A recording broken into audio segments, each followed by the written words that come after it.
She slid the ring off her finger slowly, like peeling away a piece of her own skin, and placed it on the glass counter. Her hands were trembling. There was a pale mark on her ring finger where the band had sat for 7 years, a ghost of a promise that no longer lived there. The man behind the counter gave her $12. $12 for 7 years of love, of hope, of everything she once believed in. She took the money and walked out, because her 2 children were sitting at home with empty stomachs, waiting for her to bring back something to eat. But the man who bought that ring for $12 would walk back into her life 3 months later, and nothing would ever be the same. What happens when the last thing you have left to sell is the memory of the love that broke you? Stay with me, because this story will remind you why giving up is never the answer. This is the story of a single mother named Denise and a $12 wedding ring. Sometimes the things we sell in desperation become the seeds of something we never imagined. It was a cold Thursday night in Memphis, Tennessee, the kind of night where the wind cut through the walls like they were made of paper. The temperature had dropped below freezing, and the old apartment building on the corner of 3rd Street groaned under the weight of the cold, its pipes rattling, its windows shaking in their frames. On the 3rd floor, in apartment 3B, a young woman named Denise sat on the kitchen floor with her back against the cabinet. She was 28 years old. Her hair was pulled back in a messy bun. She wore an oversized sweatshirt that used to belong to someone else, and a pair of sweatpants with a hole near the knee. Her feet were bare on the cold linoleum, and she could feel every crack in the floor beneath her. The heater had stopped working 3 days ago. She had called the landlord twice. He never called back, so Denise did what she always did. She layered blankets on the kids' stuffed old towels under the doors and kept the oven on low for a few hours in the evening just to take the edge off the cold. She knew it was dangerous. She did it anyway, because the cold was worse. Down the hallway, her 2 children were asleep. Jalen was 6, Amara was 3. They shared a small room with 1 mattress on the floor and a pile of blankets that Denise had collected from thrift stores over the years. Jalen always slept on the outside closest to the door. He said it was because he was the man of the house. He was 6 years old and already trying to protect his family. Before he fell asleep, Jalen had looked up at his mother with those big, serious eyes of his and asked a question that hit Denise like a punch to the chest. "Mama, are we going to eat tomorrow?"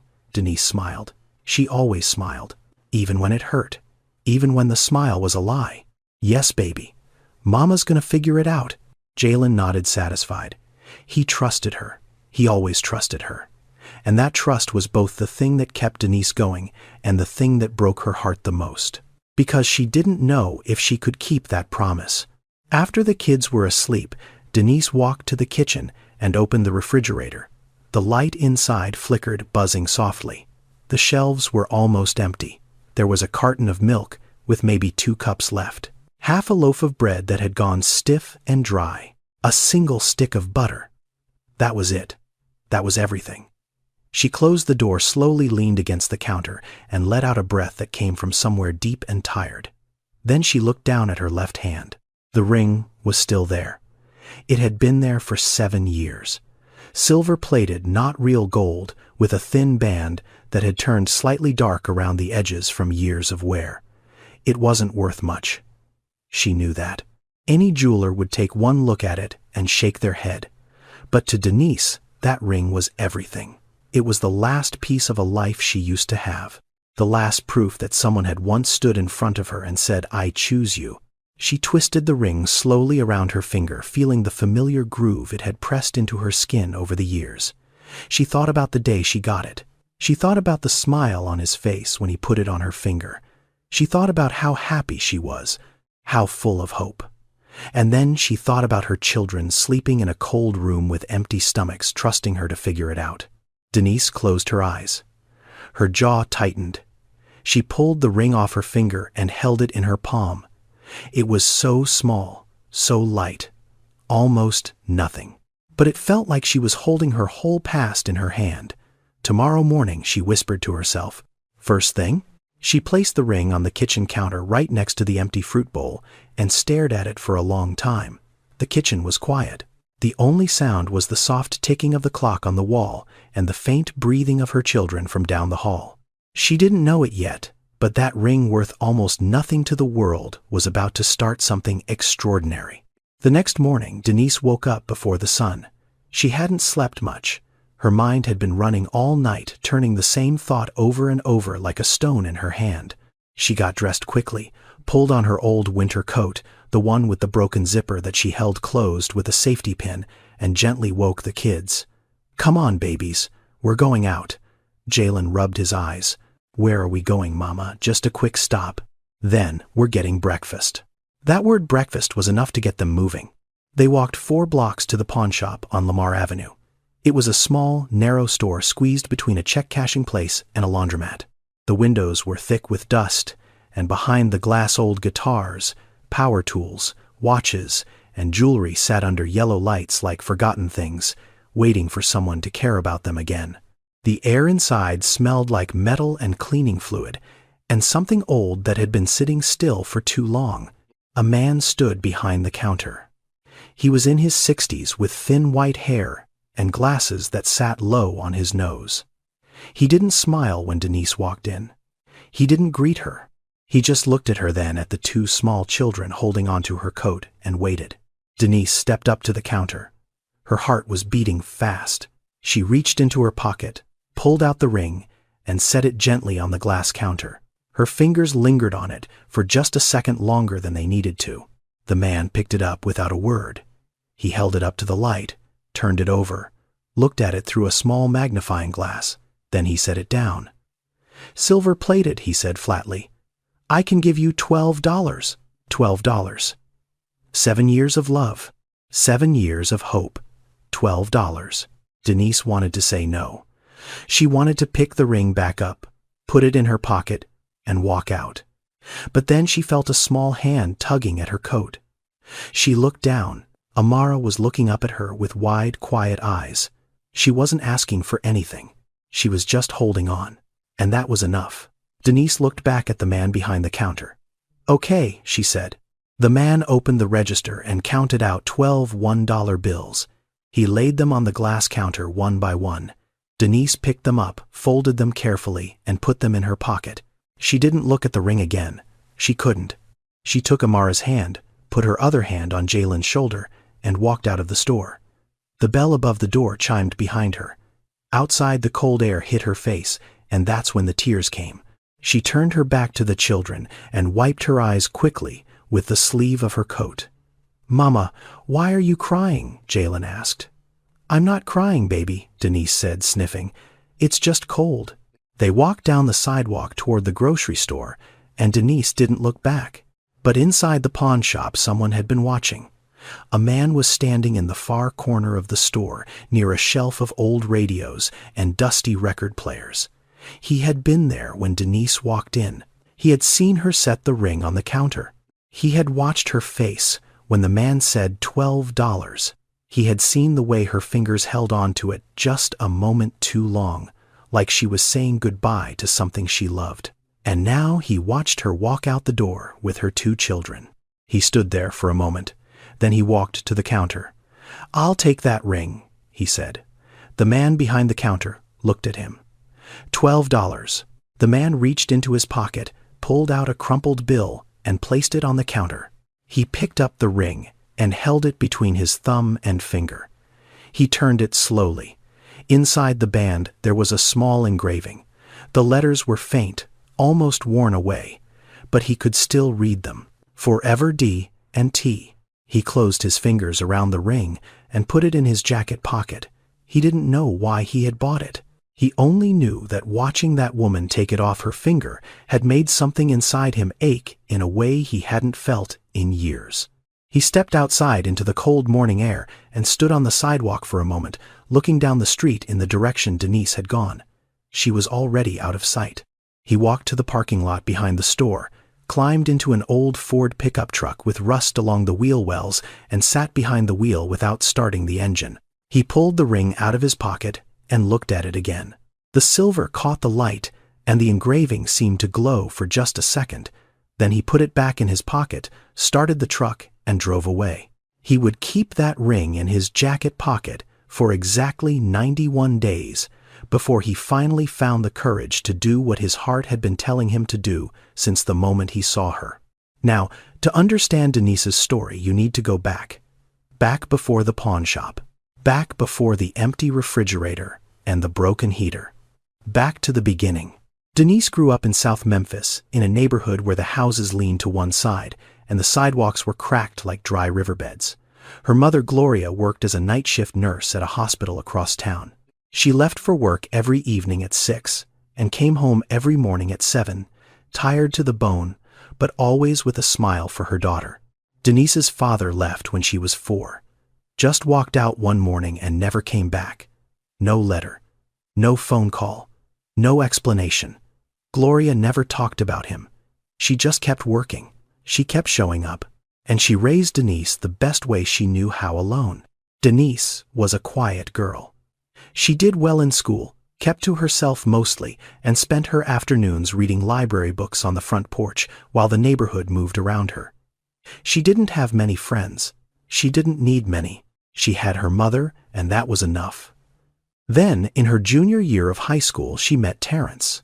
Terrence was the kind of boy who walked into a room and made everyone notice. He was tall, funny, loud, and full of energy. He talked fast, laughed hard, and had a way of looking at Denise that made her feel like she was the only person in the world. He asked her out on a Tuesday. She said yes on a Wednesday. And from that moment on, they were inseparable. They got married when Denise was 21. It was a small ceremony at the courthouse, just the two of them, and Gloria. Terrence couldn't afford a real ring. He bought one at a second-hand store for $15. It was silver-plated with a thin band that was a little too big for Denise's finger. "It's not much," Terrence said, sliding it on, "but one day I'll buy you a real one." Denise looked at the ring, then looked at him and smiled. "This is real," she said, and she meant it. In that moment, standing in the courthouse hallway with the fluorescent lights buzzing above them, she felt like the richest woman in the world. The first year was good. Not perfect, but good. They found a small apartment. Terrence got a job at a warehouse. Denise worked part-time at a grocery store. Then Jalen was born, and for a while, everything felt like it was falling into place. But things changed. The warehouse cut Terrence's hours. Then they let him go. He started drinking. Not a lot at first, a beer after dinner. Then 2. Then a 6-pack. Then he stopped coming home on time. He stopped playing with Jalen. He stopped looking at Denise the way he used to. Denise tried. She tried talking to him. She tried being patient. She tried praying. But Terrence was slipping away, and no matter how hard she reached, she couldn't hold on to him. When Denise found out she was pregnant with Amara, she thought maybe that would bring him back. Maybe a new baby would remind him of what they had, what they were building. But one night, when Denise was 7 months pregnant, Terrence didn't come home. She waited up for him until 2 in the morning, then 3, then 4. He never came. His clothes were gone. His phone was disconnected. He left behind a stack of unpaid bills, an empty bottle on the kitchen counter, and a silence so loud it filled every room in the apartment.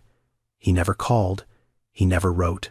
He just disappeared like a hand pulled out of water, leaving nothing but ripples that faded to nothing. Denise had Amara alone.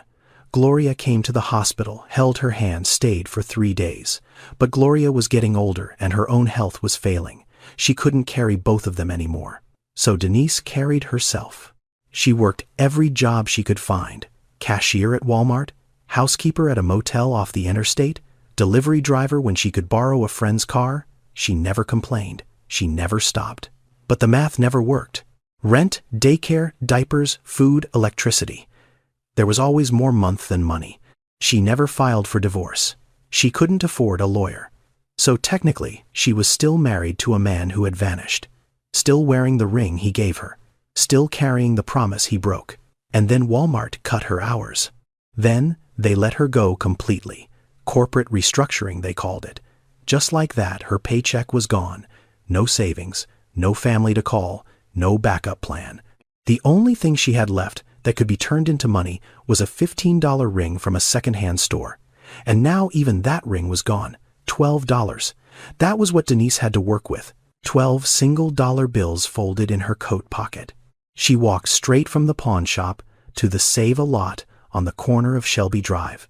She held Amara on one hip and Jalen's hand in the other, and she did the math in her head as she walked through the doors. A gallon of milk, $3.29. A loaf of white bread, $1.89. A jar of peanut butter, the store brand, the big one, $2.49. A pack of instant noodles, the kind with 6 pouches inside, $1.19. A small bag of rice, $2.10. She stood in the aisle and counted on her fingers. That left her with about $1 left over. She picked up a single banana and put it in Jalen's hand. "For you," she said. "Just one?" Jalen asked. "One's enough for today." At the register, the total came to $11.18. Denise paid with her folded bills and put the change 82 cents into her pocket. She carried the bags home with Amara on her hip and Jalen walking beside her, peeling the banana slowly, like it was something precious. That night, Denise made peanut butter sandwiches for dinner. She cut each one into 4 triangles because Jalen once said triangles tasted better than squares. She poured milk into 2 small cups. She gave the children their food and sat across from them at the kitchen table watching them eat. She didn't make a plate for herself. "Mama, aren't you eating?" Jalen asked. "I already ate, baby." While I was cooking. She hadn't. But the math was simple. If she skipped meals, the food would last 5 days instead of 3. 5 days was a long time. 5 days was enough time to find a job. 5 days was enough time for something to change. The next morning, Denise mixed the milk with a little water to stretch it further.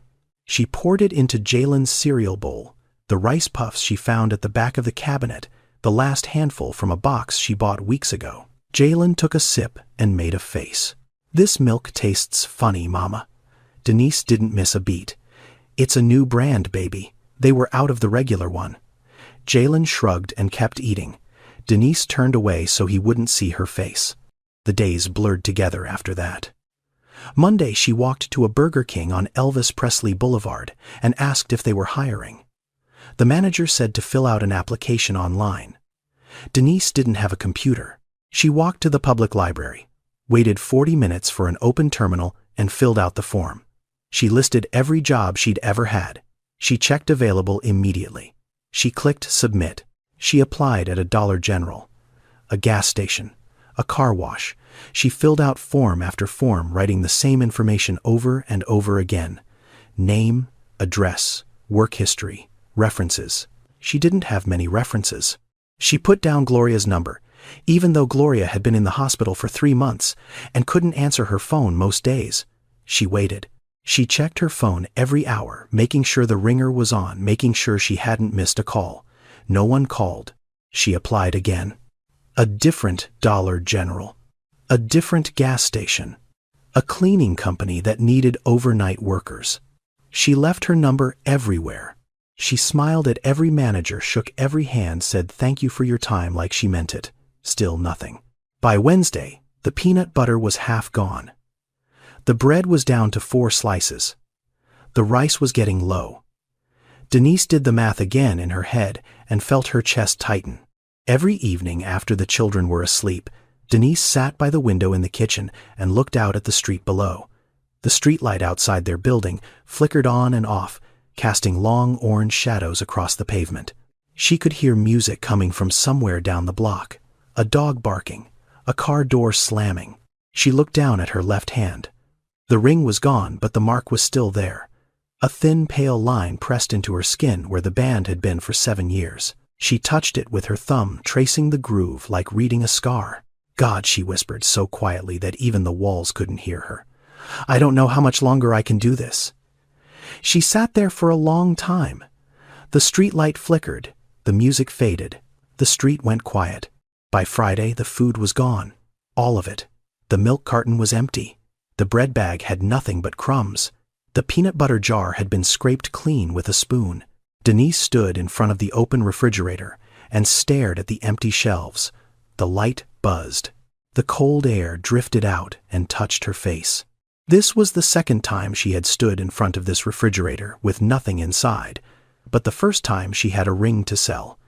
This time she had nothing. No ring, no savings, no paycheck coming. Nothing but 82 cents in her coat pocket and 2 children who would wake up in a few hours hungry. Denise closed the refrigerator door and pressed her forehead against it. The metal was cold against her skin.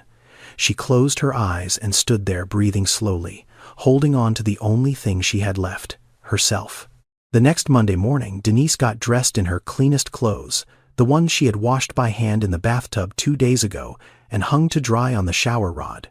She pulled her hair back, put on her only pair of shoes that didn't have holes in them, and walked to a diner called Patty's Place on Poplar Avenue.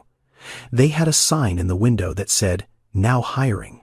She walked in, asked to speak to the manager, and waited by the counter for 15 minutes. A woman in her 40s came out from the back. She had a clipboard in one hand and a tired expression on her face. "You're here about the job, yes ma'am." The manager looked her up and down. "You got experience." "Yes ma'am. I worked at Walmart for 2 years. Before that I was a housekeeper at the Route 78 motel." The manager nodded. "We need someone for evenings and weekends, 4 to close." "Can you do that?" Denise's heart sank. 4 to close. That meant she'd need someone to watch Jalen and Amara every evening. Daycare closed at 6. She didn't have family nearby. She didn't have money for a babysitter. I'm working on childcare," Denise said carefully. "I just need a little time to set it up." The manager shook her head. "We need someone who can start this week. Reliable schedule. No maybes." "I understand, but if you could just give me a few days too." "I'll keep your name on file," the manager said. It was the kind of thing people said when they meant no. "We'll let you know." They never called. 2 days later, Denise walked into a convenience store on Park Avenue.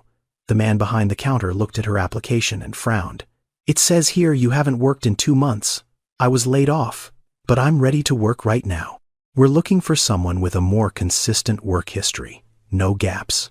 Denise wanted to say that the gap wasn't her fault, that she had been working every day of her life since she was 16, that the only reason she stopped was because a corporation decided she was a number on a spreadsheet, but she didn't say any of that.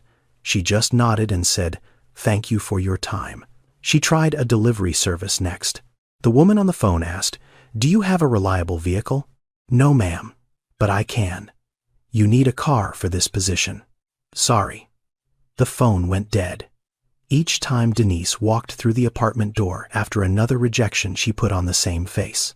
The same smile. The same steady voice. "Did you find a job?" Mama Jalen asked. He asked every single day. He asked it the way other kids ask if it's going to snow. Full of hope. "Almost," baby Denise said. "Almost." She said it so many times that the word started to lose its meaning. Almost, almost, almost. A word that sounds like progress, but feels like standing still. One afternoon after her 3rd rejection that week, Denise sat down on a bench at the bus stop on Lamar Avenue. She was supposed to ride the bus to another interview, but she couldn't move. Her body was heavy. Her legs felt like they were made of concrete. She put her hands over her face and just sat there, bent forward, breathing into her palms. She didn't cry. She was too tired to cry. Crying takes energy, and Denise didn't have any left. A few minutes later, she felt someone sit down next to her. She didn't look up.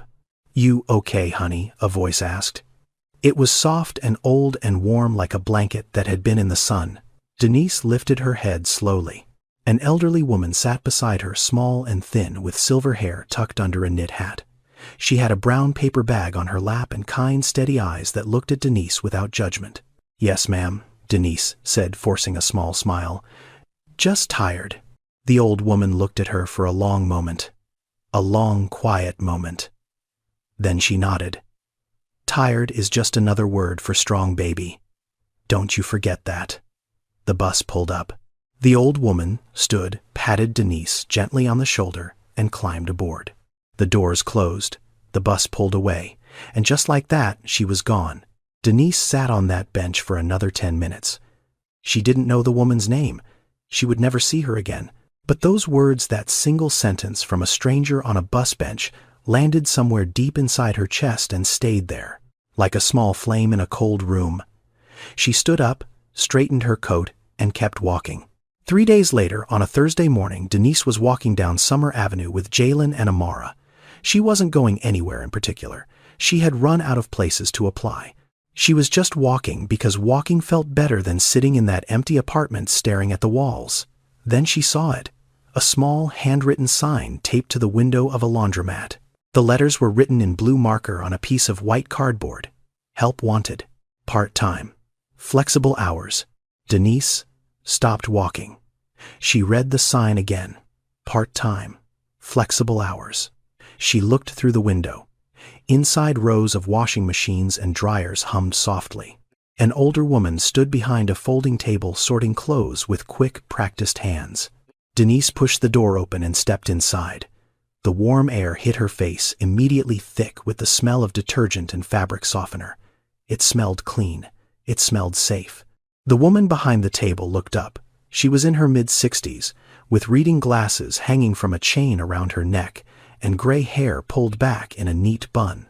She had strong hands and a face that looked like it had seen a lot of life, but hadn't let it make her hard. "Can I help you?" the woman asked. "I saw your sign," Denise said, in the window. The help wanted sign. The woman set down the shirt she was folding and looked at Denise. Then she looked at Jalen, who was holding his mother's hand. Then at Amara, who was resting her head on Denise's shoulder, half asleep. "I'm Lorraine," the woman said. "This is my place. Been running it for 20 years. I'm Denise. These are my kids, Jalen and Amara." Lorraine nodded slowly. "You got experience. I can clean. I can fold. I can talk to people. I'll do whatever you need." "You got kids," Lorraine said. It wasn't a question. She was looking at them again, at the way Jalen stood close to his mother, at the way Amara's tiny hand gripped the collar of Denise's coat. Denise braced herself. Here it comes, she thought. The question about childcare. The question about availability. The question that always led to the same answer. No. But Lorraine didn't ask that question. Instead, she tilted her head slightly and said, "What hours work best for you?" Denise blinked. No one had ever asked her that before. Every job she'd applied for told her what hours they needed. No one had ever asked what hours she needed. "Mornings," Denise said. "While Jalen's in school. I can bring Amara with me if that's okay."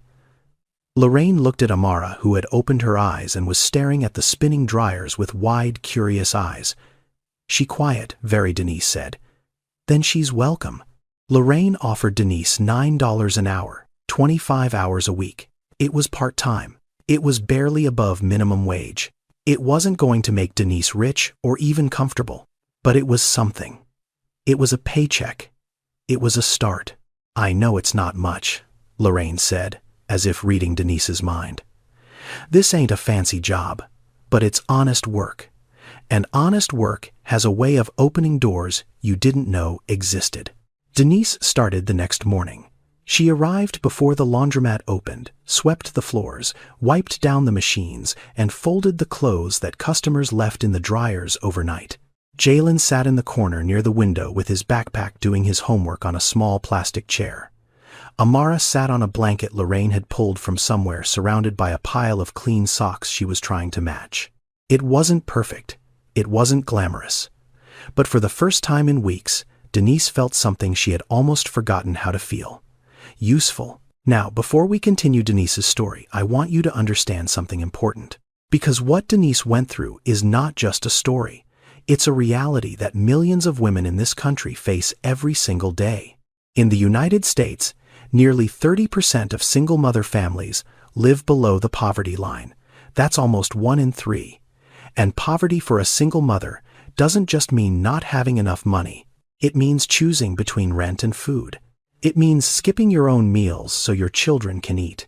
It means walking past a help wanted sign and knowing that even if you got the job, you still couldn't afford someone to watch your kids while you worked. The average cost of childcare in America is more than $10,000 a year. For a single mother earning minimum wage, that's nearly half her entire income before taxes. Think about that. Half of everything she earns just to have someone watch her children while she works to earn that money. It's a cycle that doesn't have an easy exit. And here's something most people don't talk about. Employers look at a gap on your resume and see a risk.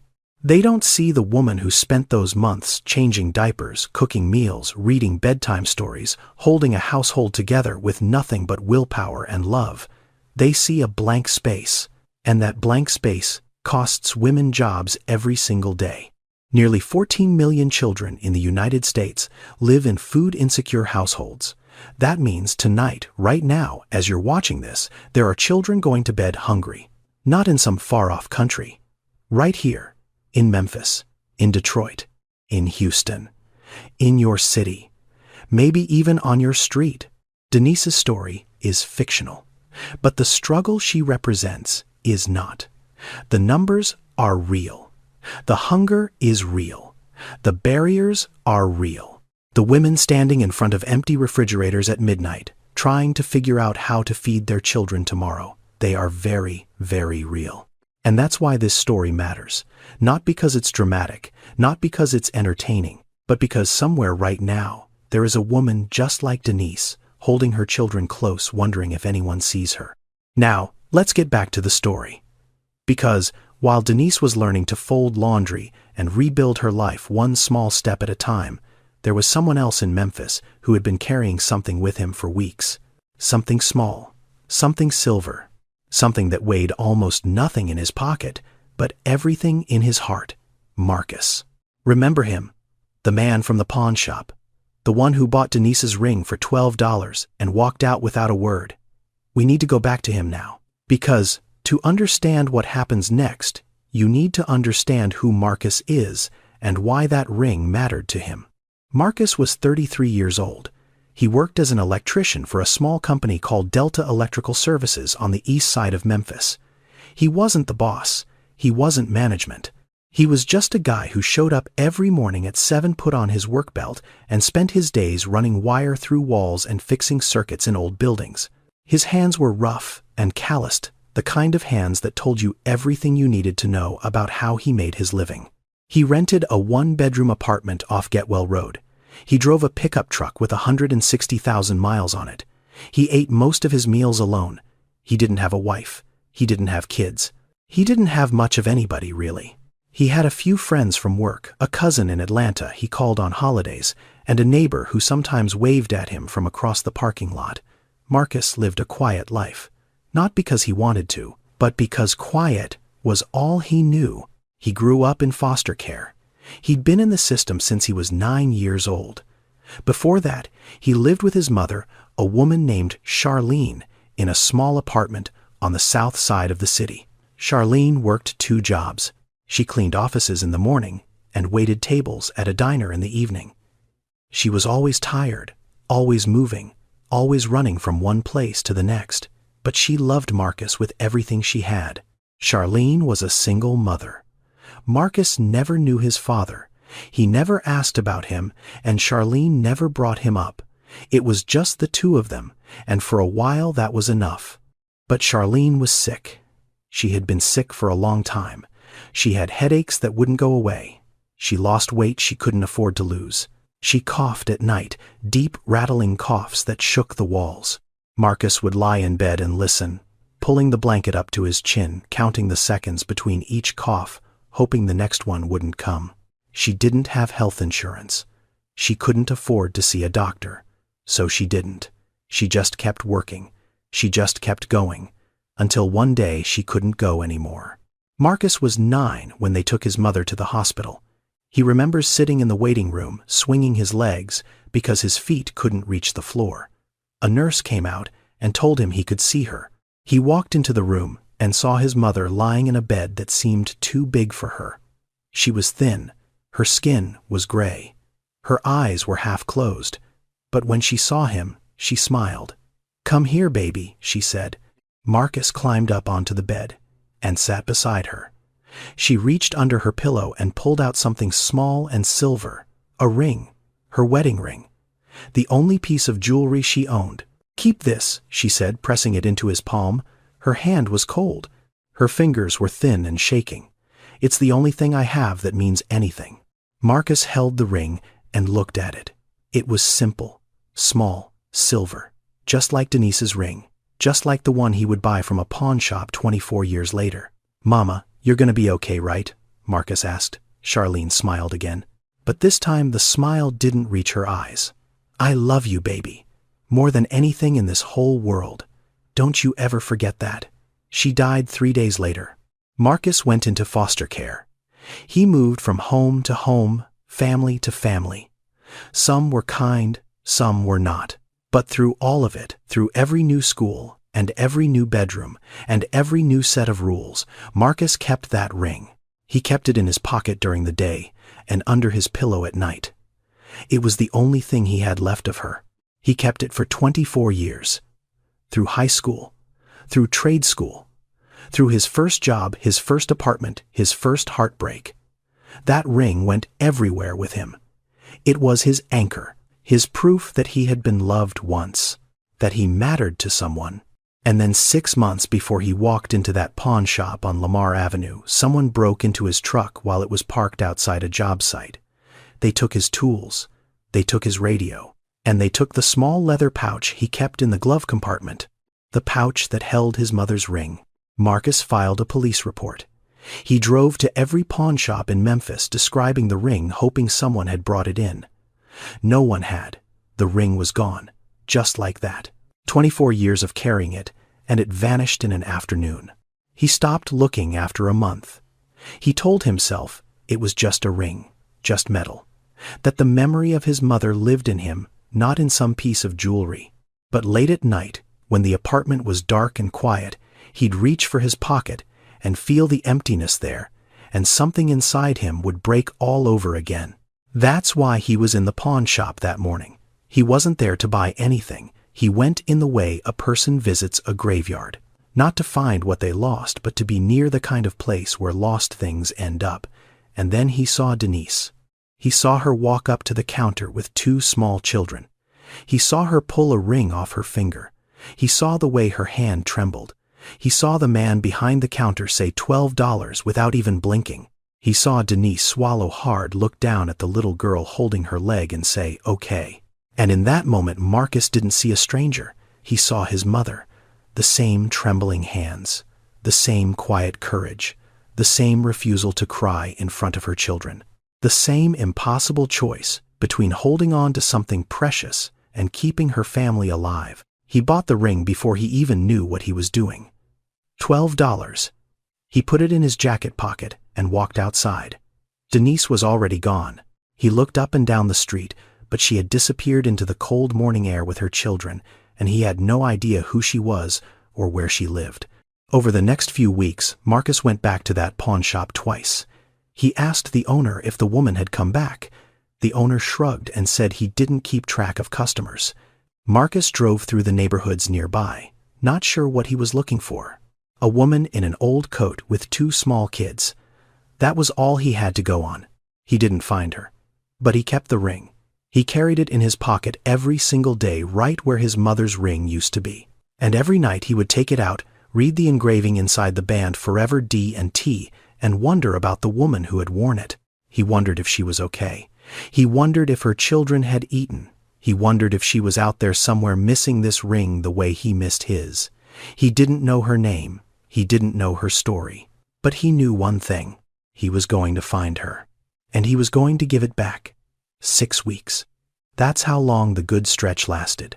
6 weeks of waking up early, walking to the laundromat, folding clothes, wiping machines, earning $9 an hour, and feeling like maybe, just maybe, things were turning around. Denise paid a portion of her back rent. Not all of it, but enough to keep the landlord from knocking. She bought groceries with a plan, now stretching every dollar like fabric on a loom. Rice, beans, eggs, bread, the basics. Nothing fancy. But the refrigerator was no longer empty, and that alone felt like a victory. Jalen was smiling more. He liked the laundromat. He liked sitting in the corner doing his homework while the machines hummed around him. He liked Lorraine, who always saved him a peppermint from the jar she kept behind the counter. Amara had her own little spot on the blanket near the dryers, and sometimes she fell asleep there warm and safe, wrapped in the sound of spinning clothes. For 6 weeks, Denise felt something she hadn't felt in a long time. Steady ground beneath her feet. Then, on a Tuesday night, Jalen started coughing. At first, Denise thought it was just a cold. She gave him warm water with honey and tucked him in with an extra blanket. But by Wednesday morning, the cough was worse. Deep, wet. The kind of cough that comes from somewhere in the chest and doesn't let go. Jalen's forehead was hot to the touch. His eyes were glassy. He didn't want to eat. By Wednesday night, his fever hit 103. Denise didn't have a car. She didn't have money for a cab. She wrapped Jalen in a blanket, put Amara on her hip, and walked 6 blocks to the bus stop in the cold. They rode the bus to Regional 1 Medical Center. The emergency room was bright, loud, and full of people waiting on plastic chairs, coughing, crying, holding ice packs, staring at their phones. Denise held Jalen in her lap and waited. They waited for 2 hours. When a doctor finally saw him, she listened to his chest with a stethoscope, ordered a chest X-ray, and came back with a face that Denise recognized. It was the face of someone delivering bad news gently. "Your son has pneumonia," the doctor said. "We need to start him on antibiotics right away. He'll need to be monitored for 3 to 5 days." Denise nodded. She would have agreed to anything. She would have agreed to fly to the moon if it meant her son would be okay. Then the woman from billing came. She was polite. She smiled. She held a clipboard. "Ma'am, do you have insurance?" "No," Denise said. The woman nodded and wrote something down. The estimated cost for the ER visit, the X-ray, antibiotics, and the monitoring period is approximately $2,800. $2,800. The number landed on Denise like a concrete block dropped from a rooftop. She didn't have $2,800. She didn't have $280. She had $73 in her checking account and a jar of coins on her kitchen counter. "We can set up a payment plan," the woman said. "But we'll need a signature." Denise signed. What else could she do? That night, Jalen lay in a hospital bed that was too big for him, connected to an IV and a beeping monitor. His face was pale. His breathing was shallow but steady. The antibiotics were working, the nurse said. He just needed time. Denise sat beside him in a plastic chair. The kind of chair that was designed to be cleaned, not to be comfortable. Her back ached. Her eyes burned. She held Jalen's hand, his small, hot fingers wrapped around hers, and she listened to the rhythm of the heart monitor. Beep, beep, beep. She thought about everything she had done. She had sold her ring. She had found a job. She had clawed her way back from nothing. She had done everything right.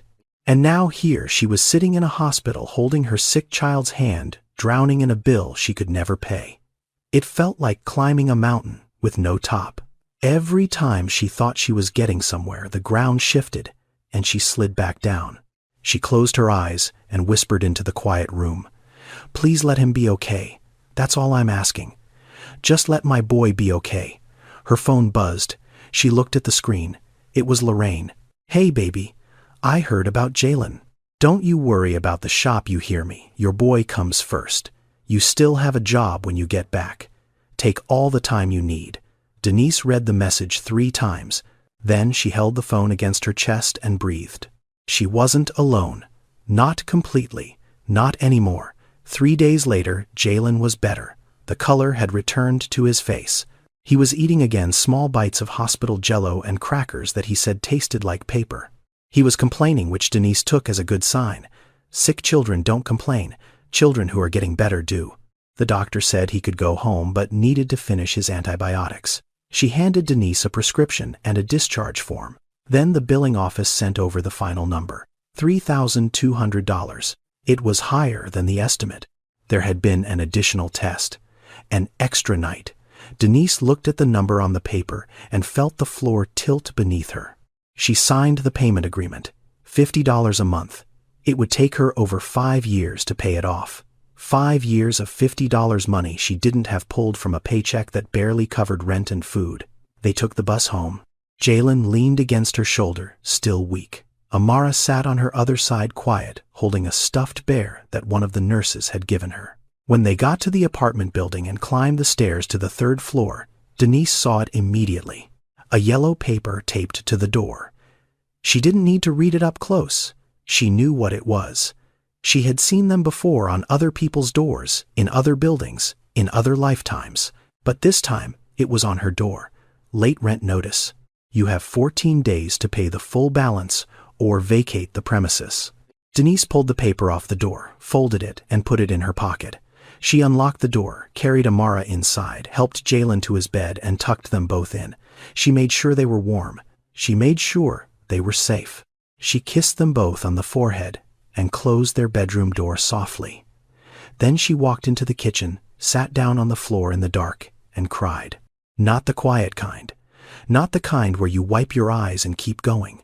This was the other kind. The kind that comes up from somewhere so deep you didn't even know it was there. The kind that shakes your whole body and makes your chest feel like it's being torn open from the inside. She pressed a pillow against her face so the children wouldn't hear. She bit her lip until she tasted something metallic, and she cried. I sold my ring. I found a job. I did everything right. Why is it still not enough? She rocked back and forth on the kitchen floor, her arms wrapped around the pillow, her tears soaking into the fabric. What am I supposed to do? What am I supposed to do? What am I supposed to do? The question echoed in her mind like a bell that wouldn't stop ringing. She didn't have an answer. She had nothing left to sell, nowhere left to cut, no one left to call. Then she heard it. A small cough from the bedroom, and then a voice, thin and tired. Mama Denise wiped her face with both hands. She took a breath, then another. She stood up, walked to the bedroom, and opened the door. Jalen was sitting up in bed, his eyes half open, his hair messy against the pillow. Can I have some water? He whispered. Of course, baby. She went to the kitchen, poured a cup of water, and brought it back to him. He drank slowly, then looked up at her with those big, serious eyes of his. Mama, yes, baby, you're the best mama in the whole world. Denise felt something crack inside her chest. Not break, crack. Like light finding its way through a wall. She smiled, a real smile. The first one in days. And you're the best boy in the whole world, she said. She lay down beside him on the small mattress. He curled into her side, his head resting against her arm. Amara was already asleep on the other side, her tiny hand gripping the stuffed bear. Denise pulled the blanket over all three of them and closed her eyes. She didn't have answers. She didn't have a plan. But she had this room, these children, this warmth. She held on to it the way a person holds onto a rope in the dark. Not because they can see where it leads, but because letting go is not an option. She didn't know that in just 11 days a stranger with a $12 ring in his pocket would walk through the door of the laundromat, and everything would begin to change. It was a Thursday afternoon when it happened. The kind of ordinary, unremarkable Thursday that you forget about the moment it passes. The sky was gray. A light rain had fallen that morning and left the streets wet and shining. The laundromat on Summer Avenue hummed with its usual rhythm washers, spinning dryers tumbling the smell of warm detergent drifting through the air. Denise was behind the counter folding a stack of white towels. Amara was asleep on the blanket near the dryers. Lorraine had stepped out to pick up supplies from the hardware store down the street. It was just Denise and a few customers sitting in the plastic chairs watching their clothes go round and round. The door opened. A bell chimed. Denise looked up. A man walked in.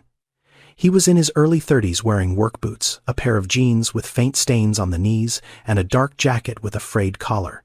His hands were rough, the hands of someone who worked with them every day. He stood just inside the door and looked around the laundromat like he was searching for something. Then his eyes landed on Denise. He froze. Denise didn't recognize him. She had never seen his face before. She had no reason to. The last time they had been in the same room, she had been crying at a pawn shop counter, and he had been standing in a corner watching. "Can I help you, sir?" she asked politely. The man didn't answer right away. He just stood there looking at her, his jaw tight, his eyes moving across her face like he was confirming something he already knew. Then he walked forward.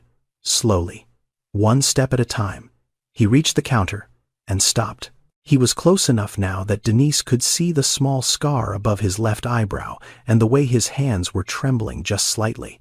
Without saying a word, he reached into the inside pocket of his jacket and pulled something out. Something small, something silver. He placed it on the counter gently, carefully, the way you set down something fragile. Denise looked down. Her heart stopped. It was a ring. A thin silver band, slightly darkened at the edges. She knew that ring. She knew the weight of it. She knew the way it felt on her finger. She knew every scratch, every curve, every faded millimeter of it. She reached out and picked it up with shaking hands. She turned it slowly and looked inside the band. The engraving was still there. Faint, almost worn away, but still there. Forever D and T. Her throat closed, her vision blurred. She looked up at the man, and her voice came out in a whisper. Where did you get this?"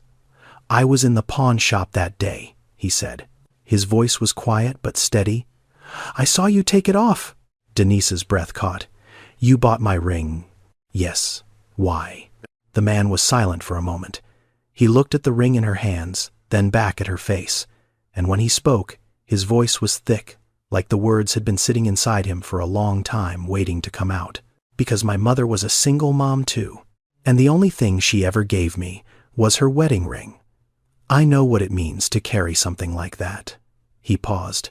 "And I know what it costs to let it go." Denise couldn't hold it. The tears came fast and hard, falling onto the counter, onto the ring, onto her hands. She wasn't crying because of the ring. She was crying because for the first time since Terrence walked out that door, someone had seen her. Not looked at her. Not glanced past her. Seen her. Really, truly seen her. The man reached into his pocket and took out nothing else. He didn't pull out a checkbook. He didn't offer cash. He just stood there calm and still while she cried. "I don't want anything from you," he said softly. "I just want to give this back. It belongs with you." Denise pressed the ring against her chest and looked at him through her tears. "What's your name?" she asked. "Marcus," he said. "Marcus," she repeated. She wiped her eyes with the back of her hand. "Thank you. I don't even know what to say. Thank you." Marcus nodded. He started to turn toward the door. "Wait," Denise said. "Please, don't go yet. At least let me know. Why? Why did you keep it all this time? Why did you come looking for me?" Marcus stopped. He turned back around. He looked at Denise for a long moment, like he was deciding how much to say. Then he pulled out one of the plastic chairs from the folding table and sat down. "I didn't come looking for you," he said. "I came here to do laundry. I live about a mile from here. I've driven past this place 100 times but never stopped." He looked around the laundromat.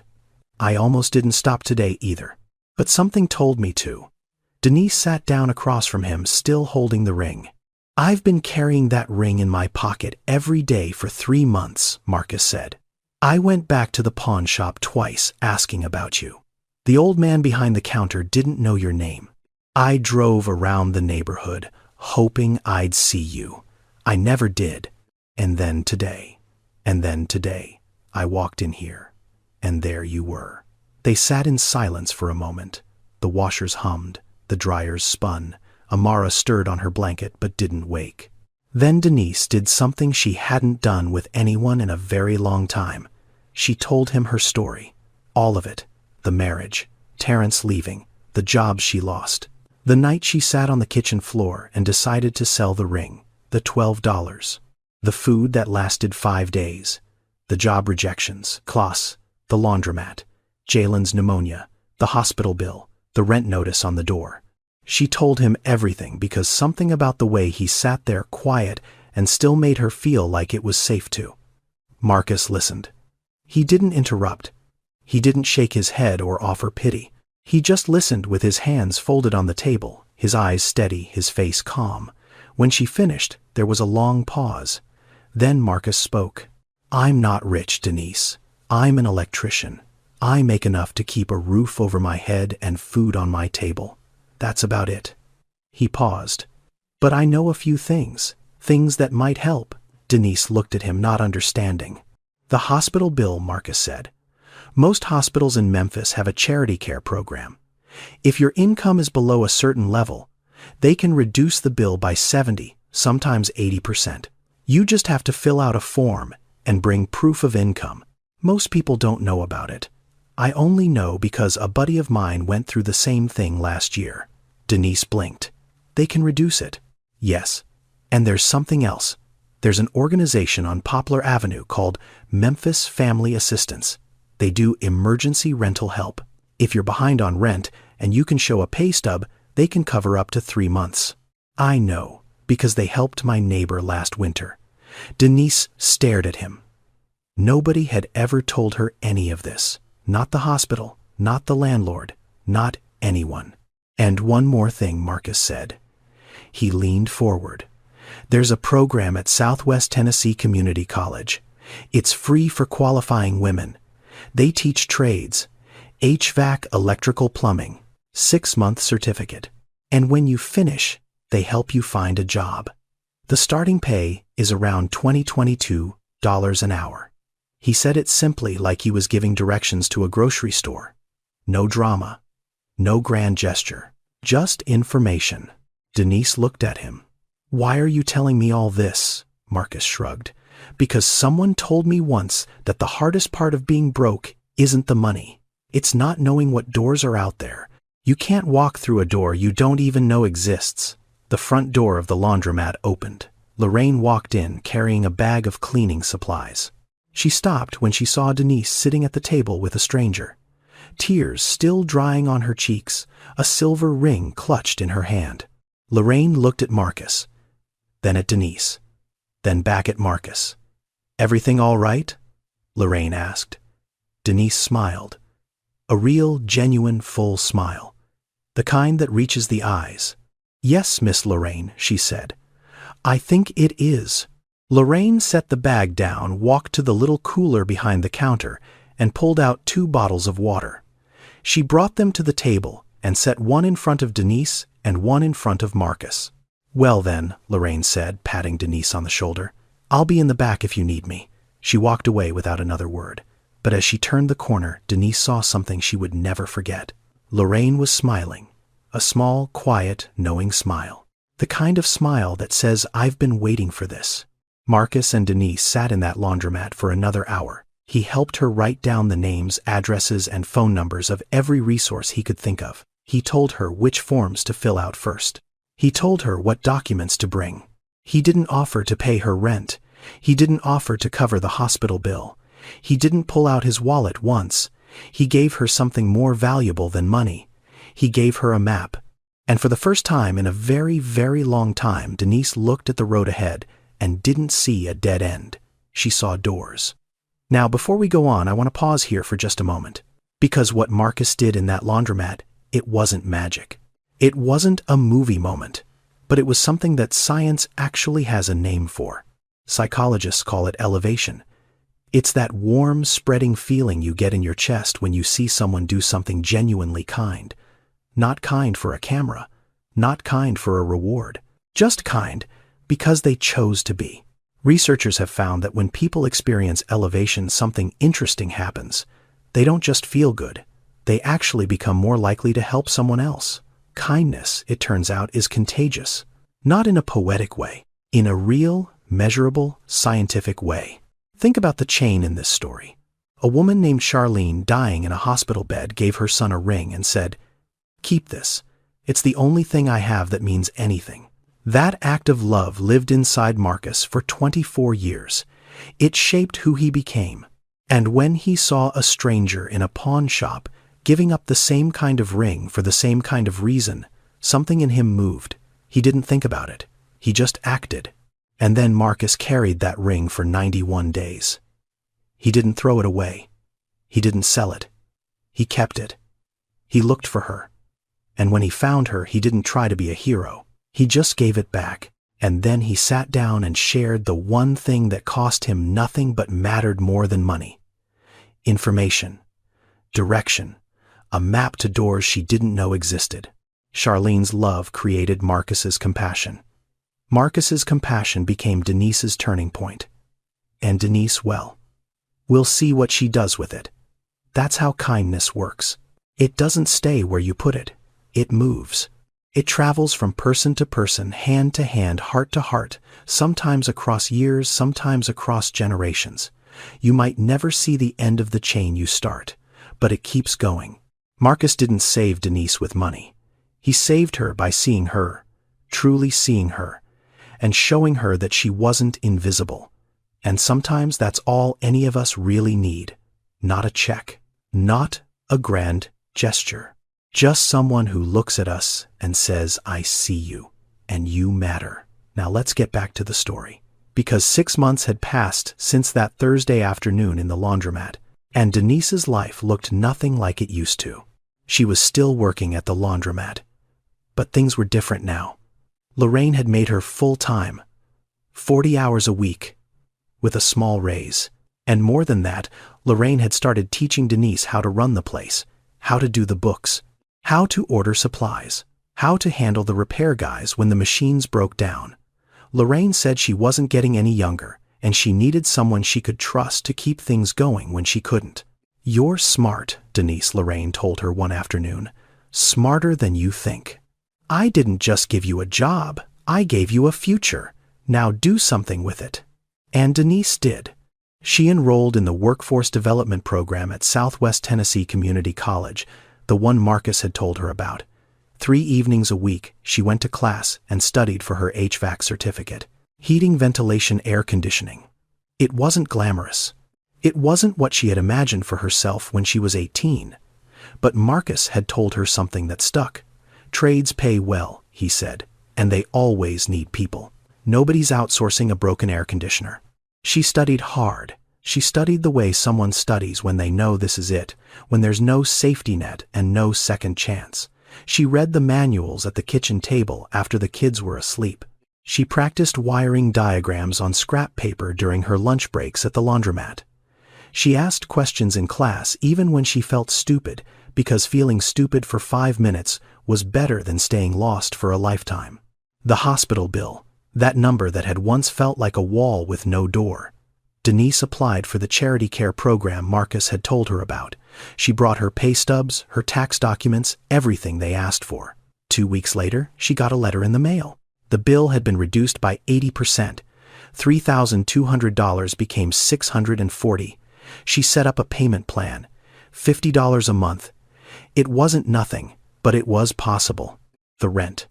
Memphis Family Assistance covered 3 months. 3 months of breathing room. 3 months of not lying awake at night doing math in her head trying to figure out which bill to skip. Denise used that time to catch up to build a small cushion to stop living on the edge of a cliff. Jalen was healthy again. He went to school every day with his backpack and his serious little face. He made a friend named Deshawn who lived 2 floors down. They walked to school together in the mornings, and Jalen always waved at Denise from the sidewalk before disappearing around the corner. Amara started preschool, a Head Start program free just 10 minutes from the apartment. She came home every day with paint on her fingers and new words in her mouth. Mama, I painted a butterfly today. Mama, I learned about the letter J. J for Jalen and Marcus. Marcus didn't sweep in like a knight. He didn't declare his love or make grand promises. He just kept showing up. Every Thursday, he came to the laundromat. Sometimes to do laundry. Sometimes just to talk. He and Denise would sit at the folding table while the machines hummed, drinking water from the cooler, talking about nothing and everything. He fixed the leaky faucet in her kitchen one Saturday without being asked. He built a small bookshelf for Jalen's room out of scrap wood from a job site. He brought Amara a coloring book he found at a gas station. Small things. Quiet things. The kind of things that don't make headlines, but build something solid underneath. Denise didn't fall in love with Marcus in a single moment. There was no thunderbolt, no dramatic confession in the rain. It was slower than that. Warmer. It was the way he listened when she talked, really listened, not just waiting for his turn to speak. It was the way he treated Jalen and Amara, not like someone else's children, but like small people who mattered. It was the way he never once made her feel like she owed him anything. It grew the way grass grows. You don't see it happening. Then one day you look down and it's there. One evening after the kids were asleep, Denise sat on her bed and looked at the ring. She had been wearing it again on her left hand, in the same spot where it had lived for 7 years. She turned it slowly, feeling the familiar groove against her skin. She slipped it off and held it up to the light. The engraving was still there. Forever D and T. She read the words and waited for the pain. But it didn't come. Not this time. She smiled a small, quiet smile and placed the ring carefully into a little wooden box on her nightstand. She closed the lid gently. It wasn't goodbye. It was thank you. Thank you for what it had been. Thank you for what it had cost her. And thank you for what it had started. The ring wasn't a wound anymore. It was a mile marker, proof of how far she had come. 2 years later, Denise walked across a small stage in a rented conference room at Southwest Tennessee Community College and received her HVAC certification. It wasn't a grand graduation. There was no gown, no cap, no marching band. Just a room full of folding chairs, a table with certificates laid out in a row, and a handful of instructors clapping as each student's name was called. But when they called her name, Denise stood up and the room got a little bit louder, because Lorraine was there in the third row clapping hard enough for 10 people. And Marcus was there standing near the back, smiling that quiet, steady smile of his. And Jalen was there sitting on his chair, with his feet dangling off the ground, yelling, "That's my mama." Denise took her certificate in both hands and held it against her chest. It was just a piece of paper, but it felt heavier than that. It felt like every sleepless night, every empty refrigerator, every rejection, every tear she cried on a kitchen floor in the dark. All of it, compressed into one piece of paper that said, "You made it." She went to work for Delta Electrical and Mechanical Services, the same company where Marcus worked. It was a small outfit, 8 employees operating out of a warehouse on the east side of Memphis. Denise started at $22 an hour. Not a fortune, but more than double what she made at the laundromat. Enough to pay rent on time, enough to buy groceries without counting every dollar, enough to take Jalen and Amara to get ice cream on a Friday afternoon without checking her account first. She moved into a 2-bedroom apartment on a quiet street near Jalen's school. It was small and simple, but it had something the old apartment never had: a bedroom for each of the kids. The night they moved in, Jalen stood in the doorway of his new room, looked around and said, "This is really mine. All yours, baby," Denise said. He sat on the bed and bounced once. Then he looked up at her with a grin that lit up his whole face. "Mama, this is the best day of my life." Amara started kindergarten that fall. She wore a backpack almost as big as she was and insisted on picking out her own outfit every morning. Denise took a photo of her on the first day standing on the front steps, gap-toothed and grinning. Lorraine still ran the laundromat on Summer Avenue. And every Saturday morning, Denise walked through the door with 2 coffees and spent an hour helping fold clothes, wipe machines, and catch up with the woman who had given her a chance when no one else would. "You don't have to keep coming, you know," Lorraine said one morning. "You've got your own life now." "I know," Denise said. "That's why I come." Then, one Saturday, a young woman walked through the laundromat door. She was maybe 22, 23. She had red eyes and messy hair, and a baby on her hip. The baby was fussing. The woman looked like she hadn't slept in days. She didn't go to the machines. She just stood by the door, looking around like she was lost, like she had walked in. Not because she needed to do laundry, but because she needed to be somewhere that was warm and didn't ask questions. Lorraine saw her first. She looked at Denise. Denise looked at the woman, and she saw herself 2 years ago, standing in a pawn shop, holding a ring, holding everything together with nothing. Denise set down her coffee. She walked over to the young woman slowly, the way you approach someone who might run.